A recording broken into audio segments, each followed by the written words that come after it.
పులిరాజు ధనరాజు. ఈ పులిరాజుకి ఈ రోజు మనం పెద్ద పని పెట్టేశాం. అదే మనతో కూర్చొని బోల్డ్ అని కబుర్లు చెప్పడం. మరి ఈ పులిరాజు మనకి ఏమేం కబుర్లు చెప్పారో మీరే చూడండి.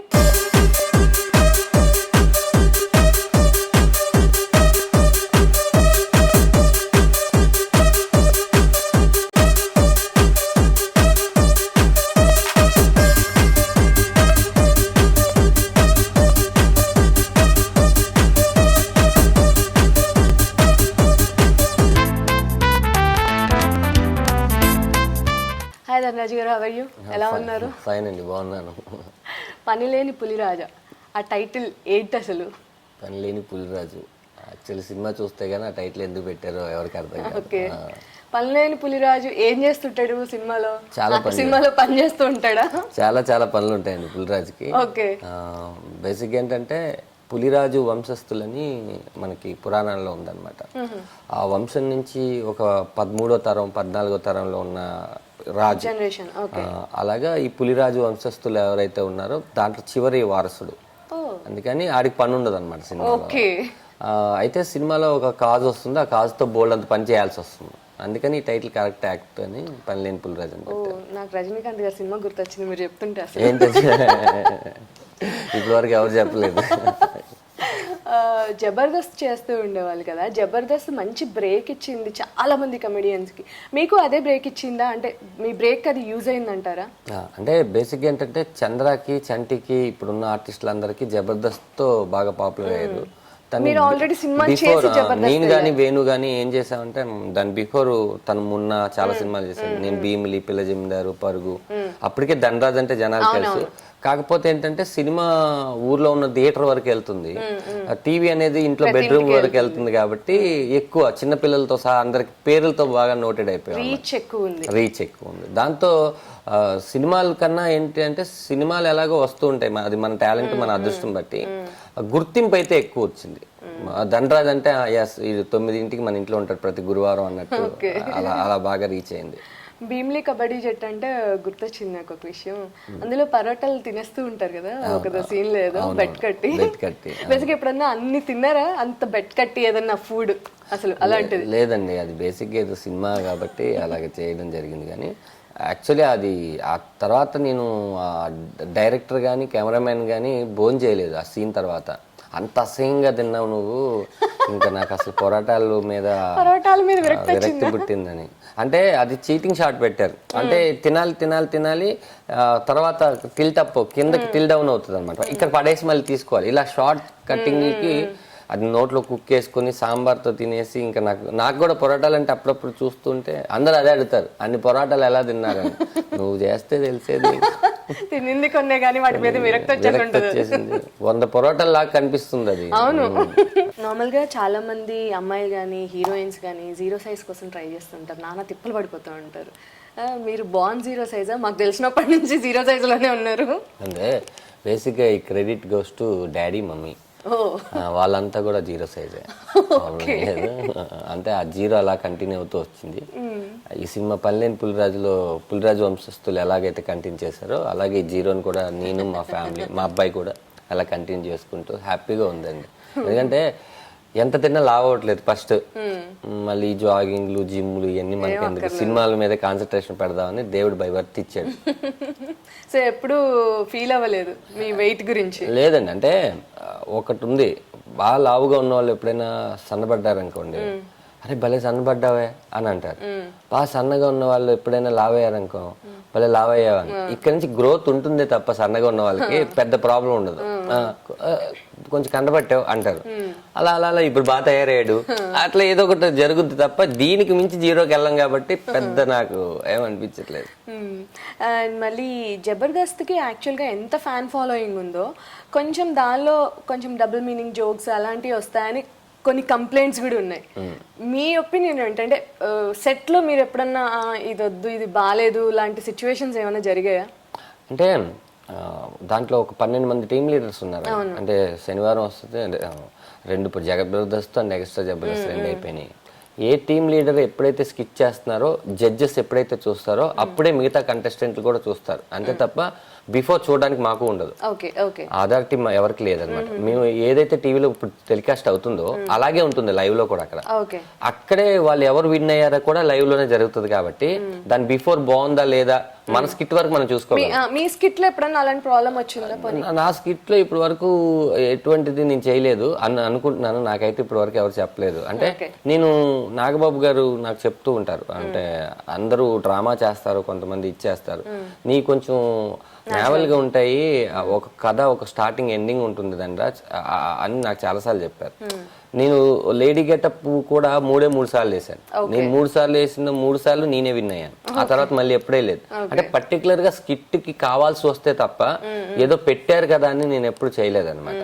నాదంతా కూడా సినిమాకి సంబంధించిన పంచులు ఎలాగైతే ఉంటాయో అలాగే టీవీకి తీసుకొని వచ్చాను నేను. ఎందుకంటే నాకు Jabardasth starting episode first skit winner నేను. అది నాకు ఎప్పటికీ గుర్తుండిపోదు. ఫస్ట్ స్కిట్ ఎప్పుడైతే స్టార్ట్ చేస్తారో అది నేనే విన్నాయి అనమాట. కాబట్టి అలాంటి తప్పులేం లేకుండా చూసుకుంటూ ఉంటాను. నాకైతే ఎవరు చెప్పలేదు. మిగతా వాళ్ళ గురించి అంటారంటే ఇప్పుడు ఒక్కొక్కరికి ఇండివిజువల్ గా ఒక్కొక్క ఫ్యాన్స్ ఉన్నారండి. దాంట్లో 50 మెంబర్స్ నచ్చకపోవచ్చు, 50% మెంబర్స్ కి నచ్చొచ్చు. మనం అది దాన్ని ఎంజాయ్ చేసే వాళ్ళు కూడా ఉంటారు, కొంతమంది ఉంటారు. ఇప్పుడు మనం ఒకటే చెప్పగలం, నచ్చని వాళ్ళు చూడకండి తప్ప ఇంకా మనం ఇంకా దాని గురించి ఏం చెప్పలేము. కాంట్రవర్సీస్ కూడా అయ్యాయి కదా జబర్దస్త్ గురించి, అప్పుడేమన్నా భయపడ్డారా? అంటే మనం జాగ్రత్తగా చేయాలి స్కిట్స్ అలాంటివి ఏమన్నా? ఇప్పుడు ఏమైపోద్ది అంటే ఒక చిన్న ఇష్యూ ఒక స్టార్ట్ అయింది అనుకోండి, అప్పుడు లాయర్స్ గురించి మేము చేసాం. అంటే లాయర్స్ నే దృష్టి పెట్టుకొని చేసింది కాదు. ఒక స్కిట్ లో ఒక లాయర్ క్యారెక్టర్, ఇప్పుడు ఎవరో లాయర్ అట్టే, ఇప్పుడు ఆయనకి మనం ఏం చేయగలం, సారీ చెప్పి ఇంకోసారి చేయమని చెప్తాం అంతే తప్ప కామెడీ అనేది నవ్వించడం కోసమే తప్ప నేను టార్గెట్ చేయడం. ఒక పేరు చెప్పామంటే టార్గెట్ అవుతుంది, కానీ మనం చేసే స్కిట్ లో అది అవసరం, దాన్ని టార్గెట్ అనుకోకూడదు. డాక్టర్, పోలీసు, ఇప్పుడు ఈ తప్ప ఇంక మనం కథలో ఏం చేస్తాం? ఇప్పుడు బ్రహ్మానందం గారు మనతో మాట్లాడుతుంటారు, నాకు ఆయన బాగా పరిచయం. ఆయన మాట్లాడినట్టే మాట్లాడితే మిమిక్రీ ఆర్టిస్ట్ సక్సెస్ అవ్వడు. దానికి కొంచెం మసాలా ఏదో యాడ్ చేస్తేనే మిమిక్రీ అవుద్ది. అలాగా కొంచెం శృతి తప్పొచ్చు, మళ్ళీ తప్పిన దాన్ని తీసుకొచ్చి రూట్ లో పెట్టుకొని చేయొచ్చు. ఇంక ఎలా ఉంటుందంటే అండి, కామెడీ స్కిట్ అయినా లేకపోతే మిగతా ఏదైనా సరే ఒకసారి దిగిన తర్వాత వెళ్తూ ఉండాలి. వాళ్ళు నచ్చినప్పుడు వాళ్ళకి సారీ చెప్పాలి, వాళ్ళకి నచ్చిన విధంగా చేసుకుంటూ ఉండాలి అంతే. భయం అనేది ఏం లేదండి. ఇప్పుడు మనం చేస్తుంది యాక్టింగ్, దొంగతనం కాదు కదా, ఎప్పుడు భయపడలేదు. నార్మల్గా ఇప్పుడు కామెడియన్స్ హీరోలు అవ్వాలంటే చాలా టైం పడుతుంది. బ్రహ్మానందం గారు కానీ బాబుమోహన్ గారు కానీ చాలా సినిమాలు చేసిన తర్వాత మెయిన్ లీడ్గా లేకపోతే అలా సినిమాలు చేశారు. మీరు చాలా ఫాస్ట్గా హీరోగా స్టార్ట్ అయిపోయారు. అంటే నేను హీరోగానే చేస్తానని లేదండి. నేను మహా అయితే ఇది నా 4వ సినిమా పల్లెని పులిరాజు. యాక్చువల్లీ ఫస్ట్ తాగుబోతు రమేష్ నేను కలిసి ఏకే రావు పీకే రావు అని ఒక సినిమా చేశాం. అది ఎందుకు వచ్చిందో కూడా తెలియదు నాకు. అంటే ఏకే వాడు పీకే వాడు ఒకడు కావాలి, ఒకడు తాగుబోతు రమేష్, ఒకడు ధనరాజ్, అలా అనుకుని డైరెక్టర్ చెప్పాడు. ఏదో ఫ్లోలో చేస్తాం. చేసినాక దాని తర్వాత ఒక 50-60 కథలు వచ్చినాయి. అంటే ఒకళ్ళ పర్సనాలిటీని దృష్టిలో పెట్టుకుని రాయడం, లేకపోతే కామెడీ కోసమే రాయడం, ఇలా కాకుండా ఇప్పుడు నేను చేస్తున్నానంటే ఎందుకు చేస్తున్నానో రేపు నేను చెప్పుకోవాలి. 100 మంది ఉన్నారు ఇక్కడ, అంటే ఫైట్స్ చేసే హీరోస్ మనకు ఉన్నారు, డాన్స్ చేసే వాళ్ళు ఉన్నారు, అందగాళ్ళు ఉన్నారు, మంచి పర్సనాలిటీ ఉన్నారు. వాళ్ళందరినీ వదిలేసి నా దగ్గరికి వస్తే ఈ కథకి నేను కరెక్ట్ అనుకుని మీరు వచ్చారు అని నాకు అనిపించాలి. అలాగే ధనలక్ష్మి తలుపు తడితే నేను ప్రొడ్యూస్ చేసినా కూడా దాంట్లో 4 మెంబర్స్ లో ఒక క్యారెక్టర్ గానే చేశాను నేను. నాకు నిజంగా హీరో అవ్వాలి, సూపర్ డాన్స్లు వేసేయాలి అనుకుంటే నేను నా డబ్బుతోనే సూపర్ సినిమా చేసుకునేవాను కదా. అలా కాదు, నేను కథనే నమ్మి చేస్తాను. ఇప్పుడు దట్టు పల్లెని పులిరాజు కూడా ఎందుకు నేను చేయకపోతే ఈ సినిమా ఆపేస్తా అన్నాడు డైరెక్టర్ చాచా. నాకు నువ్వు తప్ప వేరే ఆప్షన్ లేదు, నాకు కన్నడలో కాశీనాథ్ గారు లాంటి క్యారెక్టర్ కావాలి, నేను వెయిట్ చేస్తున్నాను, జబర్దస్త్ లో నీ గెటప్స్ అన్ని చూశాను, నువ్వైతేనే చేస్తాను అన్నాను. నేనైతేనే ఎందుకు చేస్తాను, నాకు కథ చెప్పండి. చెప్పిన తర్వాత ఎస్ ఇలాంటి క్యారెక్టర్ మనకు ఖచ్చితంగా కావాలి. ఎవరికి వస్తుందండి 13 క్యారెక్టర్లు ఒకటే సినిమాలో చేయడం? ఎస్ మనం ప్రూవ్ చేసుకోవచ్చు కదా. అలాగే బంతిపూల్ జానకిలో కూడా ఆల్ జబర్దస్త్ కామెడియన్స్ పెట్టి చేసిన సినిమా, దాంట్లో కూడా వన్ ఆఫ్ ద క్యారెక్టర్ గా ఉండి ఒక 0 నుంచి ఒక హీరో అయ్యేటట్టే ఉంటుంది తప్ప ఎక్కడ ఫైట్స్ కానీ డ్యూయెట్స్ కానీ అలాంటిది ఉండదు. కాబట్టి నేను కమెడియన్ గానే కొనసాగుతాను. ఎప్పుడో కరెక్ట్ కథ వచ్చింది ధనరాజుకి అన్నప్పుడే చేస్తాను తప్ప నేను ఎప్పటికీ అందరిని నవ్వించే కమెడియనే. అది గుర్తు స్టోరీ సరిపోవాలి. మీ పర్సనాలిటీకి, మీ బాడీ లాంగ్వేజ్ కి, మీ టైమింగ్ కి అన్నిటికీ కరెక్ట్ గా గా సెట్ అయ్యే స్టోరీ? రెండు ఏంటంటే నేను ఇండస్ట్రీలో ఎంతకాలం ఉంటా నేను చెప్పలేను. ఉన్నంత కాలంలో నేను మహా తిప్పి కొడితే 10-15 సినిమాల కన్నా హీరోగా చేయను. ఎందుకంటే అంతకు మించి కథలు నా మీద వర్కౌట్ కావు. అలాంటి కథలే ఉంటాయి. నాకు వచ్చిన కథలే నేను చేస్తాను. అది కూడా నాకు కరెక్ట్ అనిపించే కథ. ఏదైనా బ్యాకప్ ప్లాన్ ఉందా సినిమా కాకుండా? బ్యాకప్ ప్లాన్ అంటే ఏముంటుందండి, ఇప్పుడు బేసిక్గా మనం చదివింది కూడా 10th. ఇంకేముంటుంది, ఏదున్నా సినిమాలోనే ఉంటుంది. ఏదున్నా ఈ 24 క్రాఫ్ట్స్లో తిరుగుతూ ఉంటాం తప్ప బయటికి వెళ్ళే ప్రసక్తి లేదు. కమెడియన్స్తో హీరోయిన్స్ చేయాలంటే కొంతమంది అంటూ దొరకరు. మీకు హీరోయిన్స్ ప్రాబ్లం ఎప్పుడు రాలేదా? డెఫినెట్గా వచ్చిందండి. ఏకేరో పీకేరో సినిమాకి చాలా పెద్ద అమ్మాయిని పెడదాం అనుకున్నాను. అంటే నా ఒపీనియన్ ఏంటంటే అందాల రాముడు లాగా సునీల్ గారు, ఆర్తి ఎవరు అలా ఉండాలి పోస్టరు నాకు ఎప్పటి నుంచి అనమాట. ఎందుకంటే ఏదో ఒక కాంట్రవర్సీ మ్యాటర్ కానీ లేకపోతే క్రేజీ మ్యాటర్ కానీ పోస్టర్ మీద ఉండాలి, లేకపోతే వాడు 100 రూపాయలు పెట్టుకుని ఎందుకు వస్తాడు అనేది నా థాట్ అండి. అయితే దొరకలేదండి. దొరకడం మీన్స్ చాలా మంది చేయనని చెప్పారు. నేనేంటంటే చేయనందుకు వాళ్ళు తప్పేం కాదండి, వాళ్ళ కెరీర్ వాళ్ళు ఆలోచిస్తారు. మీరు చేస్తే మా కెరీర్ బాగుంటుందని మనం ఆలోచిస్తాం, అంతే తప్ప. అలా జరిగిందండి. దాని తర్వాత సరే కథకి యాప్ట్ ఎవరైతే ఉంటారో ముందు మనం జనాలని థియేటర్ తీసుకురావడానికి కష్టపడదాం. పోస్టర్ ఉంటే ఆల్రెడీ వచ్చేస్తారు, లేదంటే కొంచెం కష్టపడాలి. మన కంటెంట్ కరెక్ట్ గా ఉన్నప్పుడు ఎవరైనా సరే ఫస్ట్ సినిమా ఎవరికైనా ఫస్ట్ సినిమానే, ఆ తర్వాత వాళ్ళు హీరోయిన్లు గానో హీరోలు గానో సెట్ అయిపోతారు బాగా ఆడితే. అందుట్లో దక్ష నాయకర్ అని ఒక అమ్మాయి చేసి, ఆ అమ్మాయి ఏకేరో పీకేరో తర్వాత హోరా హోరీలో హీరోయిన్ గా సెలెక్ట్ అయ్యి చేసింది తేజ గారి.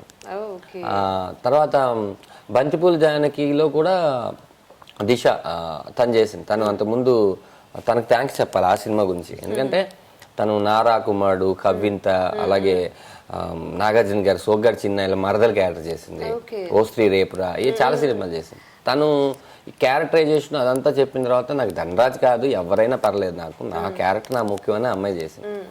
ఇప్పుడు దీంట్లో చేసిన అమ్మాయిలు కూడా 1-2 సినిమాలు చేసిన వాళ్ళు, అంటే వాళ్ళ క్యారెక్టరైజేషన్స్ అన్ని విని చేశారు.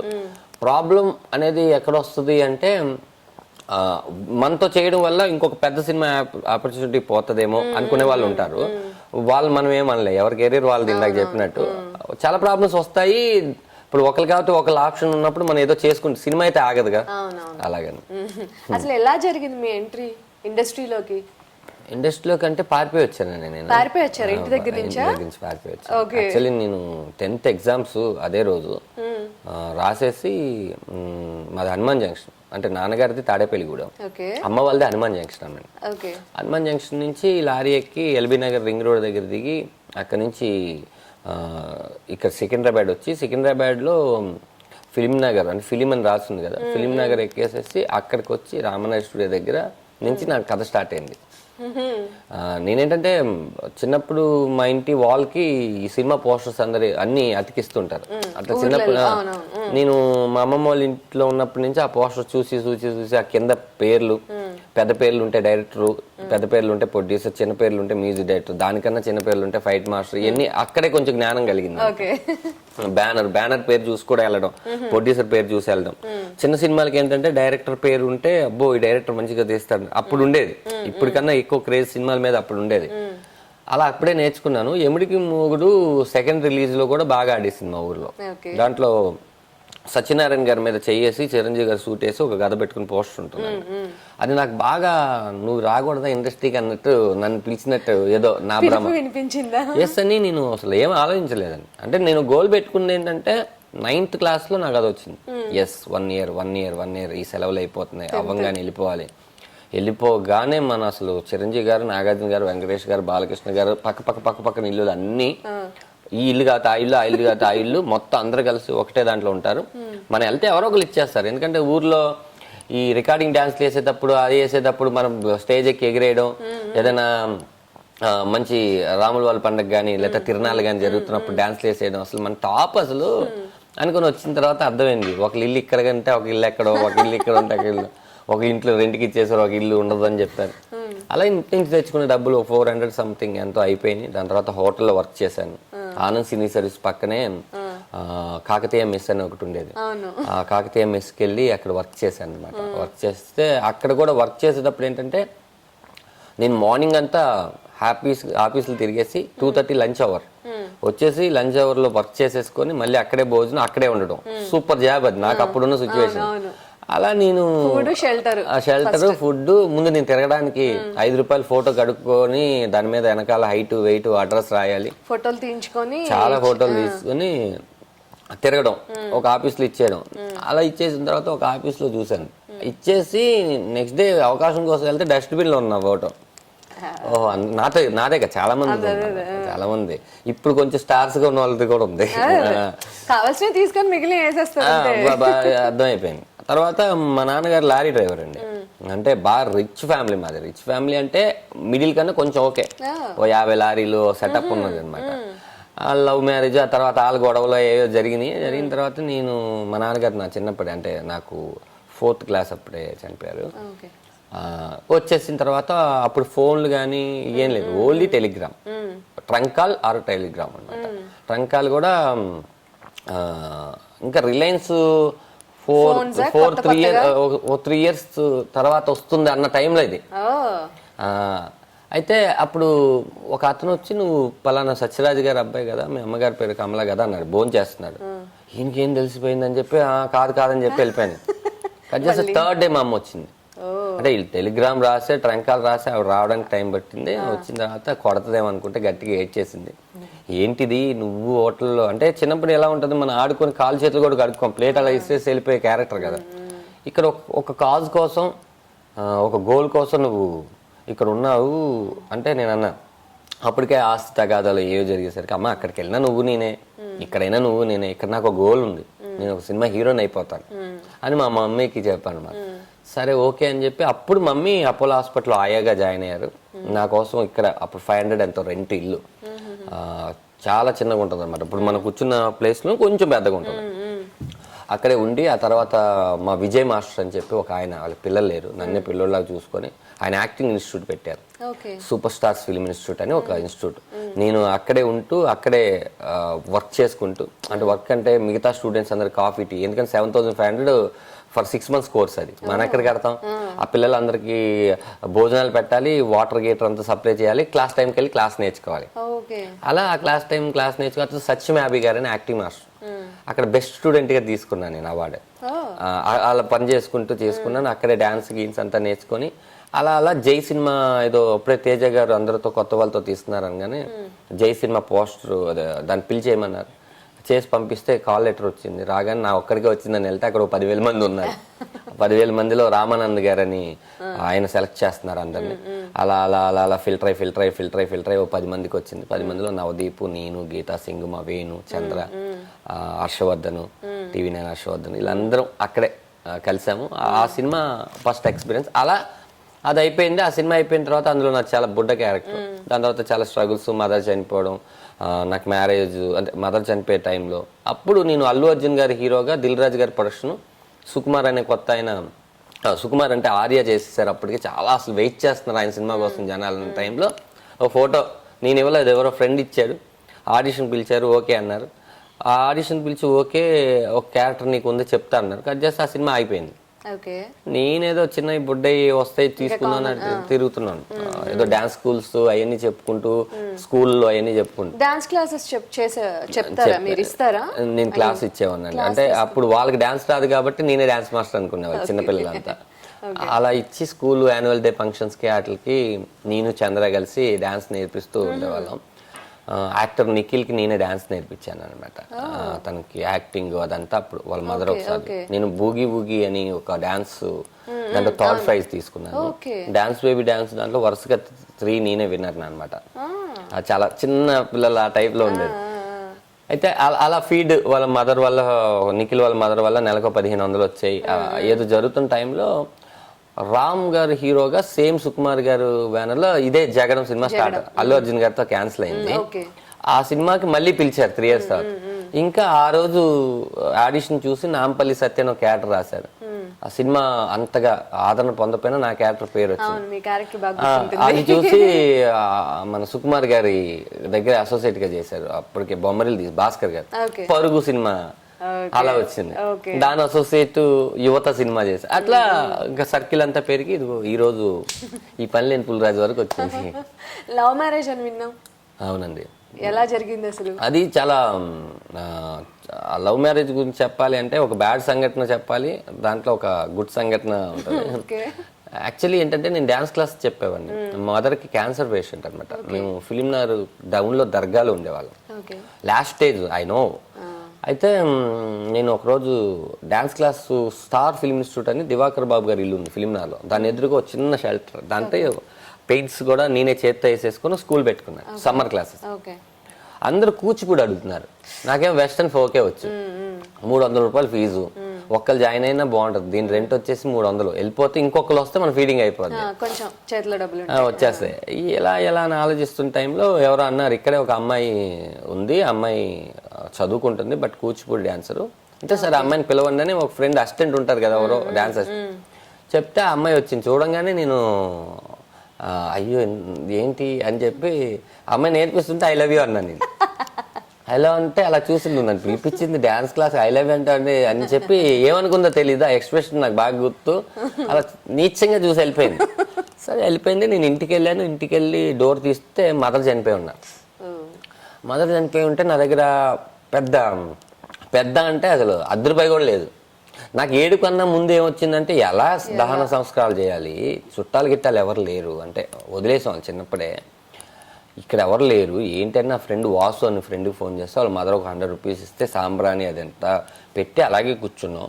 మా భయం ఏంటంటే 2 పోర్షన్స్, ఒకటి ఇంటూ ఓనర్స్ ఉంటారు, వాళ్ళని అర్ధరాత్రి 3ంటికి 2:30కి నేను వచ్చాను, లేపాలా వద్దా ఏంటి, సర్లే అని చెప్పి వేణుకు ఫోన్ చేశాను. వేణు అవైలబిలిటీ లేడు.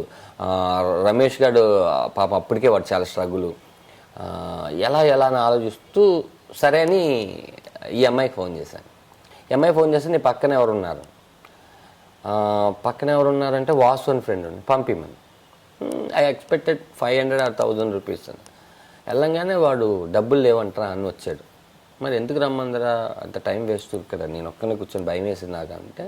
కట్ చేస్తే 2 గాజులు, ఒక ముక్కు పుడక, గొలుసు, మొత్తం అంతా ఒక 70,000 సంబంధించిన సామాన్ ఇచ్చి నేను తెల్లారి అమ్మాయి వచ్చింది, తాకట్టు పెట్టాం. 3 రోజులు అమ్మ అది ఫంక్షన్ అంతా బాగా చేసిన తర్వాత నేను పెళ్లి చేసుకుంటాను, ఇంతకన్నా నువ్వు నన్ను బాగా చూసుకునే భార్య రాదు, ఇప్పుడైతే నా దగ్గర డబ్బులు లేవు, నేను లైఫ్లో బాగా చూసుకుంటాను, నాకు సినిమా అంటే పిచ్చి అన్నాను, చేసుకుందాం అని.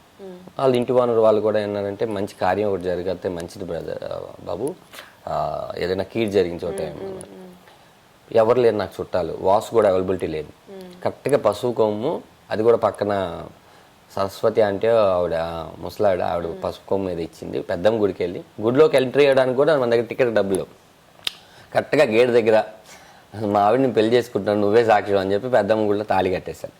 కట్టేసిన తర్వాత 4th డే అడిగాను నేను, అవును నీకు అమ్మ నాన్నలు ఉంటారు కదా, ఎక్కడ ఉన్నారు? అవును నాకు అమ్మ నాన్నలే కాదు అక్కలు కూడా ఉన్నారు, పెళ్లి కాకుండా దోలు తీర్చేస్తారు కానీ సరే మా అమ్మతో మాట్లాడాను, చేస్తే ఇంట్లో కూడా చెప్పలేదు. ఎవరింట్లో? మీ వైఫ్ వాళ్ళ ఇంట్లో. అమ్మాయి పాపం ఖమ్మం నుంచి చదువుకోవడానికి ఇక్కడికి వచ్చిందండి. ఖమ్మం నుంచి తను డిగ్రీ చేసింది, ఇక్కడ చదువుకుంటూ కూచిపూడి ఫిలింనగర్లో ఒక 4 అమ్మాయిలు కలిసి రూమ్ తీసుకుని తను ఉంటుంది అనమాట. 1 year కోర్స్కి ఏదో వచ్చింది అని. నేను తర్వాత అడిగాను, అమ్మాయి కూడా తర్వాత చెప్పింది, వాళ్ళకి ఫోన్ చేశాను నా కూతురు చచ్చిపోయింది, ఇక్కడ పెళ్లికి ఎదగాల్సిన అక్కలు 2 ఉన్నారు ఊర్లో, ఏమంటారు అదేంటారు ఇదిగా అంటారు ఓ అని చెప్పి నాన్న రవస్ చేశారు మా అత్త. ఓకే అని ఇంకొక మేమిద్దరం ఉన్నాం. అలా ఆ జగడం సినిమా అలా స్టార్ట్ అయ్యి నా కెరీర్ మెల్లిమెల్లిగా ఎదుక్కుంటూ వచ్చింది. ఇప్పుడు నాకు ఒక బాబు పేరు సుఖరామ్, మా మిస్సెస్ పేరు శిరీష. నాకు మా అమ్మ వెళ్ళిపోతూ మళ్ళీ మా మదర్ని ఇంకో ఫేజ్లో ఇచ్చింది. సో సినిమా స్టోరీ తీయచ్చు లిటరల్గా, పెద్ద స్టోరీ. ఓకే, వంటలు కూడా బాగా చేస్తారనుకుంటా మీరు? అంటే బేసిక్గా బ్యాచిలర్స్ వంటలు బాగా వచ్చాయి. ఇప్పుడు మా ఆవిడికి నేనే నేర్పించాను.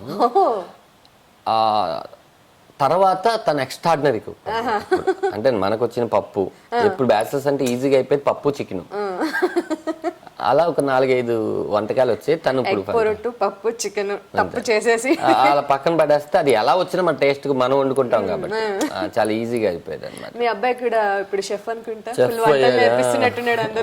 అదే తెలుగు వాళ్ళలోనే పాపం శర్మ ఫోర్స్ చేస్తే నేను అన్నాను నిజంగా వాడితో చేయించుకో వాడికి ఏం వచ్చాను. వాళ్ళు ఏదో లిటిల్ చాంప్ చెఫ్ అని చెప్పి ఏదో చేస్తున్నారు. వాడి ఇంట్రెస్ట్, వాడు ఏం అవుతాడు అనేది వాడి చేతిలో ఉంది. ఎందుకంటే అదే మా నాన్న ధనరాజు కాదు, వాళ్ళ నాన్న ధనరాజు కాబట్టి ఇప్పుడు వాడు ఏమైనా చేసి. సరే, ఇప్పుడు కొన్ని క్వశ్చన్స్ దాని 4-5 క్వశ్చన్స్ అడతాను, మీరు టక్ టక్ ఆన్సర్ చెప్పేయాలి, ఎక్కువ ఆలోచించకుండా టక్కనే ఆన్సర్ చెప్పాలి. సో అది ఎంతవరకు పాసిబిలిటీ ఉంది అవన్నీ అసలు రీజన్స్ లాజిక్స్ అన్ని పక్కన పెట్టేసి క్వశ్చన్కి ఆన్సర్ చెప్పాలి అంతే. ధనరాజ్ కొరియోగ్రాఫర్ అయితే ఏ హీరోకి కొరియోగ్రఫీ చేస్తాడు? హీరో రామ్. డైరెక్షన్ చేయాలి అనుకుంటే ఏ మూవీకి చేస్తాడు? ఏ మూవీకి మీన్స్ అంటే ఏ హీరో కంటే ఇప్పుడు అయిపోయిన మూవీస్, ఇప్పుడు అయిపోయిన మూవీలో ఏదైతే డైరెక్షన్ చేస్తా అంటారా, ఆ బొమ్మరిల్లు. బొమ్మరిల్లు. ఒక హీరోయిన్ ని పెట్టుకోవాలంటే మీ సినిమాకి ఏ హీరోయిన్ తెచ్చుకుంటారు? సమంత. సమంత, ఓకే. హీరో, మీ సినిమాలో హీరో? రామ్. కమిడియన్?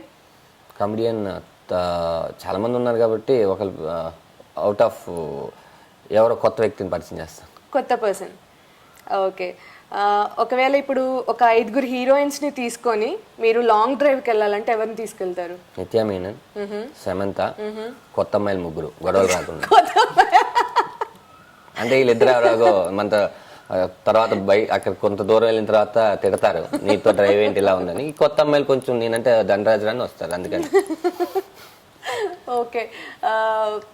మీ మీద వచ్చిన వర్స్ట్ రూమర్ ఏంటి ఇండస్ట్రీకి వచ్చాక? వర్స్ట్ రూమర్ మసాజ్ సెంటర్లో ధనరాజు దొరికిపోయాడండి. ఓకే.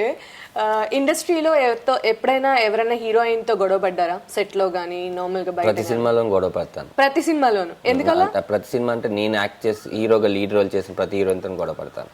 ఓ, మీరు హీరోగా లీడ్ చేసిన మూవీ. నార్మల్ మూవీస్ అప్పుడు? నార్మల్ మూవీస్ అప్పుడు ఏంటంటే ఆ సీన్ ఇలా అయితే పండుతుందని మనకు బాగా తెలుసుంటది, మనకు కామెడీ టైమింగ్ ఉంది దేవుడు ఇచ్చాడని. ఆ ఒక్క బిట్ వల్ల ఆ సీన్ నాశనం అయిపోతున్నప్పుడు డెఫినెట్ గా ఫైట్ చేస్తాను. అలా కాదు, అలాగే చెప్పాలి. ఎప్పుడైనా సీరియస్ గా గొడవ జరిగిందా ఎవరితో అయినా? సీరియస్ గా అంటే నేను లీడ్ గా చేసిన బంతిపూల్ జానకి సినిమాలో హీరోయిన్ దీక్షతో బాగా గట్టిగా అరిచేసేసి ఈ రోజు నా ప్యాకప్ చెప్పేయండి, నా రెమ్యునేషన్ నుంచి కట్ చేసుకోండి, అమ్మాయి మూడు బాగాలేదు, ఈ క్యారెక్టర్ బాగా రాదని వెళ్ళిపోయాను. కమల్ హాసన్ గారికి పోటీ చేయబోతున్నారా ఏంటి? ఆయన ఏమో 10 అవతారం చేస్తే మీరు 3 ఆకులు ఎక్కువ చదివి 13 అవతారాలు వేసినట్టున్నారు ఇందులో. అయ్యో, ఆయనతో అసలు పోల్చడం అనేది పక్కన పెడితే షివర్ అయిపోతాం. అంటే ఇది ఎందుకు చేయాల్సి వచ్చింది నేను డైరెక్టర్ని అడిగాను. ఈ 13 మందిని పెట్టొచ్చు కదా వేరే వేరే వేరే అంటే, ఆ కథలో ఆ 13 ఎవరైతే లీడ్ క్యారెక్టర్ చేస్తున్నారో అతనే చేయాలన్నమాట. కథ అలాంటిది తప్పక చేయడం జరిగింది. చేసేటప్పుడు మనం కొంచెం డెడికేషన్ తో చేయాలనుకుంటాం కాబట్టి ప్రాపర్ గా చేసాము. 13 క్యారెక్టర్లో ఇంకొక క్యారెక్టర్ కి గెటప్ గానీ ఎటువంటి సంబంధం ఉండదు. 13 డిఫరెంట్ గెటప్లు, కానీ రిలేషన్ అయితే అందరూ పులిరాజులే. సినిమాలు అందరూ వంశానికి చెందిన వాళ్ళు అనుకోవాలా? ఒక 5 అలా అనుకుంటే ఒక 5 మాత్రం ఒక డౌట్ క్రియేట్ చేస్తారు డైరెక్టర్, వీళ్ళు అవునా కాదా అని. ఇది వేసేటప్పుడు ఒక పెద్ద నా లైఫ్ మొత్తంలో ఈ సినిమాకి సంబంధించిన మర్చిపోయిన విషయం ఏంటంటే, తాత క్యారెక్టర్ చేసినప్పుడు తండ్రి క్యారెక్టర్తో కెమెరా అలాగే పెట్టేసి దాన్ని కదిలించకుండా, మొత్తం సెట్ ప్రాపర్టీ ఏది కదిలించకుండా తాత క్యారెక్టర్ షూట్ చేసిన తర్వాత తండ్రి తాతతో మాట్లాడతాను. అప్పుడు తండ్రి సరే మనవని పిలుస్తాను, నువ్వే చెప్పాడికి అన్నప్పుడు ఇక్కడ నేను రావాలి. ఈ 2 అయిపోయినాయి. ఇది తాత వచ్చేసి వైట్ హెయిర్ మొత్తం బాగా ముసలి గెటప్, దానికి బాగా లీన్ అయిపోయి దాన్ని చేసాం. కొంచెం తండ్రి వచ్చి చాలా లావుగా ఉంటాడు, మీరు దండాన్ని బాగా లావుగా చూడొచ్చు. తండ్రి వచ్చి అసలు చాలా 6 feet అలా ఉంటాడు, మాట్లాడుతుంటాడు. దండరాజ ఇంకా మామూలుగా నార్మల్ గా ఉంటాడు. ఈ 2 గెటప్లు నేను మేకప్ అంతా అయిపోయిన తర్వాత ఇది అవుట్డోర్ లో చేస్తాను, విజయవాడలో చేస్తాను. ఈ గెటప్ నేను వేసుకుని వచ్చే లోపల నాకు మా అసిస్టెంట్ వచ్చి చెప్పింది ఏంటంటే, సార్ వాన పడింది ఈ ఫ్రేమ్ లో, టోటల్ 3 మళ్ళీ చేయాలంటున్నారని. అంటే ఎక్కడ కదిలినా అంటే ఇక్కడ వాన పడుతుంది, ఇక్కడ వేరేలా ఉంటది, బాగోదు కదండి, న్యాచురల్ గా ఉండడం కోసం ట్రై చేస్తాను. నాకు ఏడుపు వచ్చేసింది, ఎందుకంటే నేను మధ్యాహ్నం భోజనం చేయలేదు. ఫస్ట్ ఆ కోపం వచ్చేస్తుంది కదా మనకి, ఆ మీసాలు ఊడిపోతాయని చెప్పి భోజనం సరిగ్గా పెట్టలేదు, తినొద్దన్నారు, లిక్విడ్ ఏదో తీసుకుంటున్నా. ఇక్కడేమో లాగుతుంటేనేమో ఆ గమ్ముకి చిరాకు అనిపిస్తుంది, అసలే అది కూడా చలికాలం. మొత్తం తీసేసి నీట్ గా రెడీ అవుతున్న టైంలో మళ్ళీ నాకు ఏడుపు వచ్చేసి, సరే పక్కకి వెళ్ళి ఒక 2 minutes టైం ఇవ్వండి అని చెప్పి వెళ్ళి ఒకసారి చూసుకొని సార్ వెదర్ అదంతా ఉందా లేదా అని చెప్తే, అప్పుడు డైరెక్టర్ నా మీద ఇండోర్లో ప్లాన్ చేశారు. వెదర్ ఒకవేళ చేంజ్ అయినా ప్రాబ్లం రాదు, ఇండోర్లో ప్లాన్ చేస్తే మళ్ళీ గడ్డం వేసుకుని మొత్తం చేస్తే రాత్రి 2 వరకు షూట్ అంటే అలా చేశాను ఈ సినిమా. ఒక క్యారెక్టర్ దొంగ క్యారెక్టర్ ఉంటుంది. వాడు ఏంటంటే ఆ రోజంతా నేను పడుకోవాలి అంటే రేపు మార్నింగ్ 6 o'clock షూట్, ఈ రోజు మార్నింగ్ 6 నుంచి షూట్ చేసుకుని అలాగే మెలుగుతూ ఉండి కావాలని ఫ్రెండ్స్ తో మాట్లాడి అలాగే స్నానం చేసేసి అలాగే లొకేషన్కి వెళ్ళాను. అది కావాలి ఆ క్యారెక్టర్. నెక్స్ట్ మళ్ళీ ఫ్రెష్ గా కావాలి, 2 రోజులు రెస్ట్ తీసుకొని పడుకొని అది చేశాను. అంటే చాలా డెడికేషన్ గా ఎందుకు చేశాను అంటే 13 క్యారెక్టర్లు చేయడం గొప్ప విషయం కాదండి. ఆ 13 వేరియేషన్ చూపిపోతే నీకు ఎందుకు అంటారు చూసిన వాళ్ళు జనాలు. అందుకని అంత కష్టపడి చేశాను. రేపు ఏ ఒక్క క్యారెక్టర్ అయినా నవ్వించకపోదా సినిమాలో జనాలను అనేది నా కాన్ఫిడెన్స్. సరే 13 గెటప్స్ చేశారు కదా, 13 రెమ్యునరేషన్లు వచ్చినాయా? 13 రెమ్యునరేషన్ కాదండి, ఒకటే రెమ్యునరేషన్ 13 సార్లు ఇచ్చారు మాకు. ఒకటే రెమ్యునరేషన్ 13 సార్లు ఇచ్చారా? అంటే స్టార్టింగ్ అడ్వాన్స్ సినిమా నాకు తెలిసి ఇంకొక చిన్న పేమెంట్ ఆగింది రిలీజ్ రోజు. అలా ఏం లేదంటే ఊరికి జోక్ చేస్తున్నాను. రెమ్యునరేషన్ అనేది పెద్ద నాకు ఏ సినిమాకి నేను పెద్ద పట్టించుకోనండి. అంటే నేను అలా పట్టించుకునేవాడిని అయితే నేను సంపాదించుకున్న డబ్బులతో మళ్ళీ సినిమా నేను పొట్టించేయను కదా. డబ్బు అనేది మనకు కావాలి. ఎంతవరకు కావాలంటే నా కొడుకు, మా మిస్సెస్, నాకు బ్యాంక్ బ్యాలెన్స్, నాకు ఒక ఇల్లు, ఒక కారు. ఇంకా ఎక్కువ ఉండేసరికి ఏంటంటే క్రియేటివిటీ మైండ్ ఎక్కడో చచ్చిపోద్ది. అది నా ఫీలింగ్. అంటే నా ఒక్కడి ఫీలింగ్. అందరూ అలా డబ్బు అనేది ముఖ్యం, అందరూ సంపాదించుకోవాలి, పెద్ద పట్టించుకోను నేను. అది ఏదైనా నాకు రెమ్యునరేషన్ 1 లక్ష తగ్గింది, 2 లక్షలు తగ్గింది అంటే కూడా హ్యాపీ. పబ్లిసిటీ ఖర్చు పెడతారు కదా అని హ్యాపీ అనమాట. ఒక చోట పోతే ఒక చోట వస్తుంది. తెలుగు ప్రేక్షకులకి పనిలేని పులిరాజా నుంచి ఏదైనా మెసేజ్ కానీ ఏమైనా ఫోన్ చేయాలేమో. ఎవరికి? మా వైఫ్ నుంచి అడిగారు కదా. మీ వైఫ్ నుంచి అడిగాను, వైఫై నుంచి వైఫ్ నుంచి కాదు. తెలుగు ప్రేక్షకులకి పనిలేని పులిరాజా అనే సినిమా వస్తుందండి ఈ శుక్రవారం 15వ తారీఖు. డెఫినెట్గా మీరు వెళ్ళి థియేటర్లోనే చూడండి. ఇందులో నేను చాలా కష్టపడి 13 క్యారెక్టర్స్ చేశాను. ఒక్కొక్క క్యారెక్టర్కి ఇంకొక క్యారెక్టర్కి చాలా డిఫరెంట్ ఉంటుంది. అంటే ధనరాజు జబర్దస్త్లో ఒక గెటప్ వేస్తే మీరు ఎంత బాగా నవ్వుతారో, ఈ 13 గెటప్లు నవ్వించే గెటప్లు వేసాను. దయచేసి బ్లెస్ చేయండి. ఒకవేళ ఇలాంటి సినిమాలు, ఇలాంటి చిన్న సినిమాలు ఆడితే బోల్డ్ అని చిన్న సినిమాలు ఇండస్ట్రీకి వస్తాయి. నాలాంటి అప్కమింగ్ కమెడియన్స్ కానీ మిగతా ఆర్టిస్టులు కానీ పైకి వస్తారు. మీ చేతిలో ఉంది మా లైఫ్. డెఫినెట్గా సినిమా చూడండి. బాగుంటే నలుగురు చెప్పండి, బాగోపోతే 40 మందికి చెప్పండి. Thank you. So పనిలేని Puliraja రాబోతు next ఈ ఫ్రైడేకి వచ్చేస్తున్నాడు. All the best. Thank you so much for the interview. మీకు కూడా థ్యాంక్స్ చెప్పాలి, ఇంటర్వ్యూ చేస్తున్నాను. సో విన్నారుగా, పనిలేని పులిరాజు ధనరాజు పని కట్టుకొని చెప్పిన కబుర్లు. నెక్స్ట్ వీక్ మరో మంచి గెస్ట్ తో మళ్ళీ కలుద్దాం. అంటే దెన్ బాయ్.